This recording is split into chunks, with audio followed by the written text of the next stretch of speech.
വണ്ടൂരിനെ പൊന്നണിയിച്ച് 2 വർഷങ്ങൾ പിന്നിടുമ്പോൾ ഹയ golden diamonds വാർഷികം പ്രമാണിച്ചൊരുക്കുന്നു വമ്പൻ ആനുകൂല്യങ്ങൾ. Haya golden diamonds, Wandoor. രുചിക്കൂട്ടുകൾ കൊണ്ട് രുചി വൈവിധ്യങ്ങൾ ഒരുക്കിയ ഇന്ത്യൻ ബേക്സ് ഇപ്പോൾ വണ്ടൂരിലും. Indian bakes, Pandikkad road, Manalmel bus stand, Wandoor. Varyam Kunhahammed Haji foundation ദേശീയ ചെയർമാൻ അലവി കാക്കാടിന്റെ സപ്തതി ആഘോഷം അയനിക്കോട് എൻഫ്രീ ആശ്രമത്തിൽ സംഘടിപ്പിച്ചു. ചടങ്ങ് പോരൂർ പഞ്ചായത്ത് പ്രസിഡന്റ് എൻ മുഹമ്മദ് ബഷീർ ഉദ്ഘാടനം ചെയ്തു. ഞങ്ങളുടെ നാടിന്റെ ഒരു മുതൽക്കൂട്ടാണ്. ഇതിന് കൂടെ ഞങ്ങൾ എല്ലാവരും കൂടി മുഹമ്മദ് അടക്കമുള്ള ആളുകൾ പഴയ പഞ്ചായത്ത് മെമ്പറാണ്. നിങ്ങളറിയാം, പഴയ പഞ്ചായത്ത് മെമ്പറായിരുന്നു. ഞങ്ങൾ സഹപ്രവർത്തകർ കഴിഞ്ഞ വർഷം വർക്ക് ചെയ്ത ആളുകളാണ്.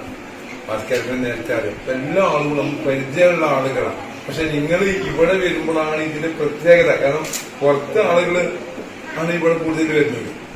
അപ്പോൾ അതിന്റെ പ്രസക്തി എത്രമാത്രം ഉണ്ട് എന്ന് മനസ്സിലാക്കുന്നത് നിങ്ങൾ ഓരോരുത്തർ വക്കീലടക്കമുള്ള ആളുകൾ, അഡ്വക്കേറ്റ് അടക്കമുള്ള ആളുകൾ പറയുമ്പോഴാണ് അതിന്റെ ഗൗരവം മനസ്സിലാക്കി. പൂക്കോട്ടൂര് ഒരു സംഭവമായിരുന്നു, അല്ലെങ്കിൽ അവിടുത്തെ ചരിത്രം കക്കാടിന്റെ അരുവി ആണ് അവിടെ അതിന്റെ കാര്യങ്ങൾ വിശദീകരിച്ചു എന്ന് പറയുന്നത് ഓരോരുത്തരും അതൊരു അഭിമാനമാണ്. അത് മനസ്സിലാക്കാൻ എന്നെ ഇതൊക്കെ ഞങ്ങൾ ജില്ലാ പഞ്ചായത്ത് ബ്ലോക്കിൽ നിന്ന് പല പ്രാവശ്യങ്ങൾ കാണാറുണ്ട്. അപ്പൊ ഏതായാലും ഈ പരിപാടി വളരെ നന്നായിട്ടുണ്ട്. സ്വാഗത സംഘം ചെയർമാൻ നാസർ ഡിബോണ അധ്യക്ഷത വഹിച്ചു. ചടങ്ങിൽ അലവി കക്കാടന്റെ ഛായാചിത്രം യൂനുസ് തിരൂക്കാട് കൈമാറി. മാപ്പിളപ്പാട്ട് കലാകാരൻ CK കമറുദ്ദീൻ സപ്തതി ഗാനം ആലപിച്ചു. Malappuram block panchayat president advocate Abdurahman Karat, CT Raju, KP Bhaskaran, doctor CK Muhammad Ali, doctor Rauf, Nasar Pulpatta, Muhammad Ali തുടങ്ങിയവർ പങ്കെടുത്തു. News bureau, Poroor. നിങ്ങളുടെ കയ്യിലുള്ള പഴയ സ്വർണ്ണാഭരണങ്ങൾ നൽകി 6 മാസത്തിനു ശേഷം പുതിയ 916 സ്വർണ്ണാഭരണങ്ങൾ പണിക്കൂലിയില്ലാതെ സ്വന്തമാക്കാം. Sara golden diamonds, Wandoor, Edavanna. സന്തോഷവേളകളിൽ കുടുംബത്തോടൊപ്പം സ്നേഹത്തിന്റെ മധുരം നുണയാം.